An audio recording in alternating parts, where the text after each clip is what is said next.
Sean bienvenidos al siguiente video, donde les estaré hablando sobre la lingüística histórica, y nos enfocaremos especialmente en la consolidación del castellano. Primero, tenemos que entender qué es la lingüística histórica. Bueno, esta es quien estudia la evolución de las lenguas a través del tiempo. También investiga y describe la manera en que las diferentes lenguas van cambiando o mantienen su estructura con el paso de los años. Mantiene un estudio diacrónico. Esto va relacionado con el primer punto. También genera hipótesis sobre los cambios de la lengua, desde que cómo fueron cambiando hasta cómo posiblemente vayan a ser. Hay muchos libros que hablan sobre el estudio de la lingüística histórica o sobre la evolución de alguna lengua en específico. Nosotros nos enfocaremos en los 1001 años de la lengua española. Los 1001 años de la lengua española. Fue escrito por Antonio Latorre, un escritor, filólogo y crítico mexicano. Su contenido está dividido en 11 capítulos y nos habla sobre la historia de la lengua española, como su nombre lo indica. Estos capítulos están más bien divididos en lo que son las etapas de la lengua española, desde las familias indoeuropeas hasta el español moderno. Nosotros hablaremos principalmente del capítulo 7, la consolidación del castellano. La consolidación del castellano es la etapa que abarca del siglo XIII al siglo XV, dentro del libro Los 1001 años de la lengua española. Son los últimos años de la Edad Media. Aquí se habla ampliamente de los mesteres, su evolución e importancia. Además, este capítulo nos muestra cómo era la literatura en estos siglos y sus roces con el renacentismo. La consolidación del castellano comienza por los mesteres de juglaría. El nombre juglar aparece por primera vez en uno de los textos de 1116. La palabra procede del vocablo del bajo latín joculator, que servía para designar a las personas que divertían al rey o al pueblo. Estas personas eran de mucha importancia durante ese tiempo, ya que al vivir en zonas cerradas como lo eran los castillos o las abadías, se encargaban de divertir y de entretener a los reyes o al pueblo, como ya se mencionó. Bueno, la literatura castellana inicia con el Cantar del Mío Cid, el cual es un poema épico. En este se nos presenta la historia de Ruy Díaz, quien es expulsado del reino por el rey Alfonso. Se va con un número de seguidores importantes, los cuales lo siguen en su conquista por diferentes tierras, esto con el fin de regresar al reino con la cabeza en alto y buscar a su esposa e hijas. Está dividido en 3 capítulos. Algo importante que hay que decir es que los mesteres de juglaría no se escribían en esa época, sino que se recitaban. También surgen como una necesidad de identidad para lo que era la Nueva España tras la expulsión de los moros de la península ibérica. Dentro del texto como el Mío Cid o dentro de los textos que abundaban en esa época, se pueden ver el uso tendencioso de la E al final de las palabras, como cantare, señore, dolore y razone. Esto de modo arcaico para lograr rimas y que hoy en día se encuentra en desuso. El mester de clerecía surge como la evolución del mester de juglaría. Su nombre significa ocupación de hombres cultos. Clerecía aludía no solo a los clérigos, sino a todos los que eran intelectuales en esa época. Se contrapone al mester de juglaría, como ya lo mencioné. El mester de clerecía era un oficio de clérigos, en arte de hombres que tienen tratos con los libros. Dentro de las obras que más resaltan en los mesteres de clerecía, tenemos que en el siglo XI se compusieron el libro de Apolonio, el libro de Alexandre y el poema de Fernán González, anónimos los tres.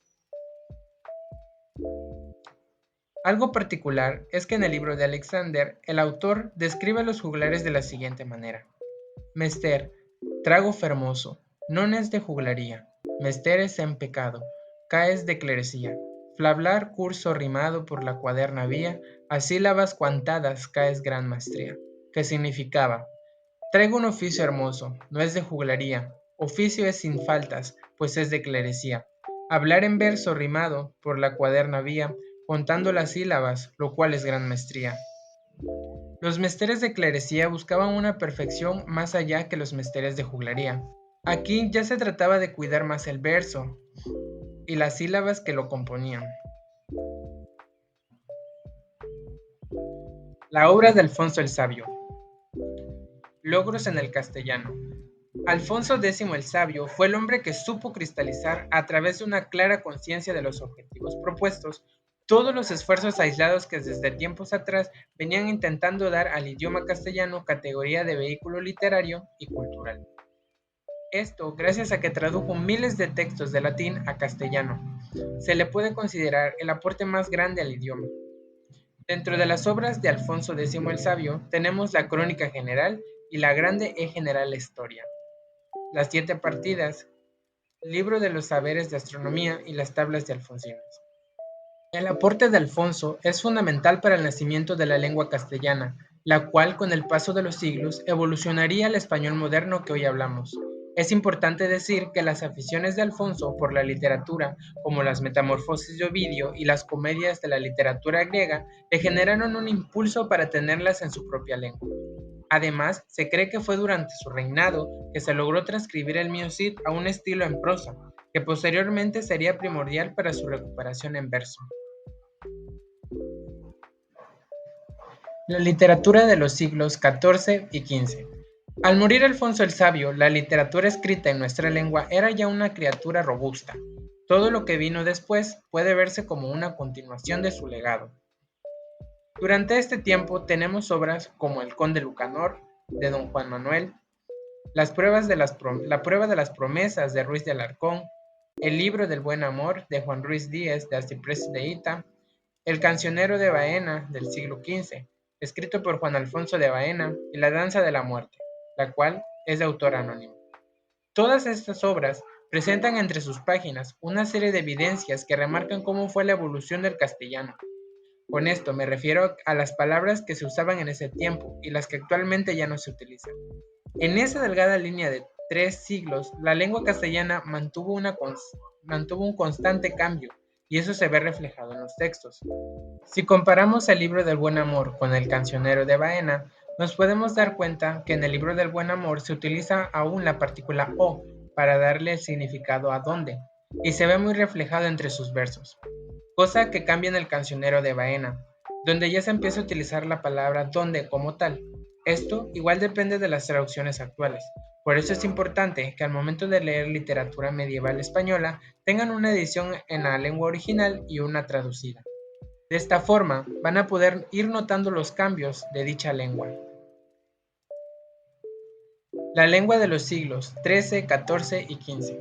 El español tiene sobre una lengua romance como el francés y sobre lenguas no romances como el inglés una gran ventaja, que textos escritos hace 7 a 8 siglos son casi totalmente comprensibles para el lector.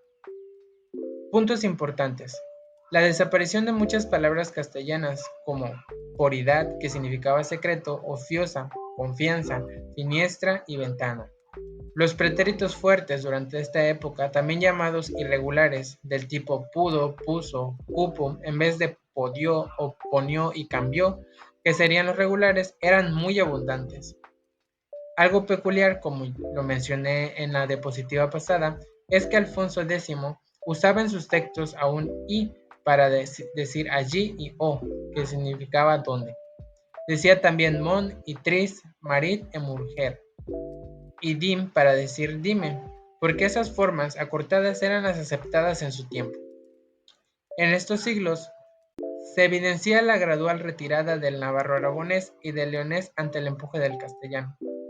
Esto gracias a la reina Isabel. ¿Por qué esta etapa es muy importante? Bueno, esta etapa es muy importante ya que nos muestra los inicios de la lengua castellana como tal.